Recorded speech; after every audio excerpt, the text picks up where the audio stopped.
సమకూరుస్తాడు. ఎందుకంటే సంస్థను స్థాపించింది ఆయన విద్యాలయాన్ని. టీచర్ ఉద్యోగం ఇచ్చాడు.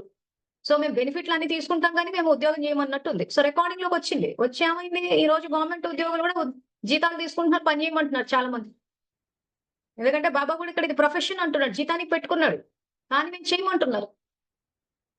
సో ప్రతిది రికార్డింగ్‌లోకొస్తుంది. ఒక రాంగ్ రికార్డింగ్ అన్నది జరుగుతుందంటే దాని యొక్క పర్యవసానం మనమే వహించాలి. ఆ తర్వాత స్వయంపై సంపర్కంలోకి వచ్చే బ్రాహ్మణాత్మలైనా కానీ, ఎవరైనా కానీ వారిపైన కూడా గౌరవం ఉంచుకోవాలి.